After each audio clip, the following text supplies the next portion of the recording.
कौशल प्रदेश, जिसकी स्थापना वैवस्वत मनु ने की थी, पवित्र सरयू नदी के तट पर स्थित है। सुंदर एवं समृद्ध अयोध्या नगरी इस प्रदेश की राजधानी है। वैवस्वत मनु के वंश में अनेक सूरवीर, पराक्रमी, प्रतिभाशाली तथा यशस्वी राजा हुए, जिनमें से राजा दशरथ भी एक थे। राजा दशरथ वेदों के मर्मज्ञ, धर्म प्राण, दयालु, रणकुशल और प्रजापालक थे। उनके राज्य में प्रजा कष्ट रहित, सत्यनिष्ठ एवं ईश्वर भक्त थी। उनके राज्य में किसी से के भी प्रति वे द्वेष भाव का सर्वथा अभाव था। एक दिन दर्पण में अपने कृष्ण वर्ण केशों के मध्य एक श्वेत रंग के केश देखकर महाराज दशरथ विचार करने लगे कि अब मेरे यौवन के दिनों का अंत निकट है और अब तक मैं निसंतान हूँ। मेरा वंश आगे कैसे बढ़ेगा तथा किसी उत्तराधिकारी के अभाव में राज्य का क्या होगा। इस प्रकार विचार करके उन्होंने पुत्र प्राप्ति हेतु पुत्र यष्टि यज्ञ करने का संकल्प किया। अपने कुलगुरु वशिष्ठ जी को बुलाकर उन्होंने अपना मंतव्य बताया तथा यज्ञ के लिए उचित विधान बताने की प्रार्थना की। उनके विचारों को उचित तथा युक्ति युक्त जानकर गुरु वशिष्ठ जी बोले, हे राजन, पुत्रयेष्ठि यज्ञ करने से अवश्य ही आपकी मनोकामना पूर्ण होगी, मेरा ऐसा विश्वास है। अतः आप शीघ्र अतिशीघ्र अश्वमेध यज्ञ करने तथा इसके लिए एक सुंदर श्याम कर्ण अश्व छोड़ने की व्यवस्था करें। गुरु वशिष्ठ की मंत्रणा के अनुसार शीघ्र ही महाराज दशरथ ने सरयू नदी के उत्तरी तट पर सुसज्जित एवं अत्यंत मनोरम यज्ञशाला का निर्माण करवाया तथा मंत्रियों और सेवकों को सारी व्यवस्था करने की आज्ञा देकर महाराज दशरथ ने रानीवास में जाकर अपनी तीनों रानियों कौशल्या, कैकेयी और सुमित्रा को यह शुभ समाचार सुनाया। महाराज के वचनों को सुनकर सभी रानियां प्रसन्न हो गईं। मंत्रीगणों तथा सेवकों ने महाराज की आज्ञानुसार श्याम कर्ण घोड़ा चतुरंगिनी सेना के साथ छुड़वा दिया। महाराज दशरथ ने देश देशांतर के मनस्वी, तपस्वी, विद्वान ऋषि मुनियों तथा वेद विज्ञ प्रगाढ़ पंडितों को यज्ञ संपन्न कराने के लिए बुलावा भेज दिया। निश्चित समय आने पर समस्त अभ्यागतों के साथ महाराज दशरथ ने अपने गुरु वशिष्ठ जी तथा अपने परम मित्र अंग देश के अधिपति लोहपाद के जामाता ऋंग ऋषि को लेकर यज्ञ मंडप में पधारे।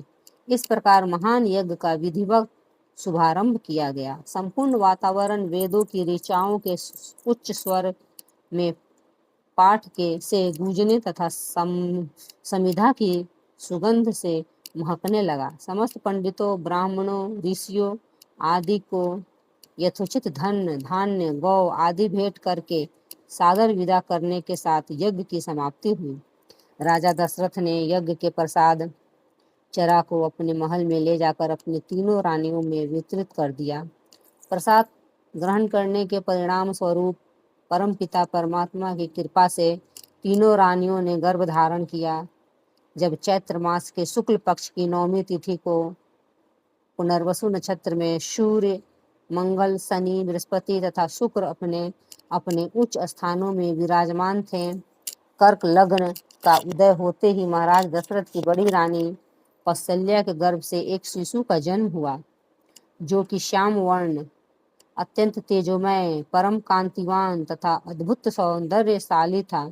उस शिशु को देखने वाले ठगे से रह जाते थे। इसके पश्चात शुभ नक्षत्र और शुभ घड़ी में महारानी कैकेयी के एक तथा तीसरी रानी सुमित्रा के 2 तेजस्वी पुत्रों का जन्म हुआ। संपूर्ण राज्य में आनंद मनाया जाने लगा। महाराज के 4 पुत्रों के जन्म के उल्लास में गंधर्व गान करने लगे और अप्सराएं नृत्य करने लगी। देवता अपने विमानों में बैठकर पुष्प वर्षा करने लगे। महाराज ने उन्मुक्त हस्त से राजद्वार पर आए हुए भाट चारण तथा आशीर्वाद देने वाले ब्राह्मणों और याचकों को दान दक्षिणा दी। पुरस्कार में प्रजाजनों को धन्य धान्य तथा दरबारियों को रत्न, आभूषण तथा उपाधियां प्रदान किया गया।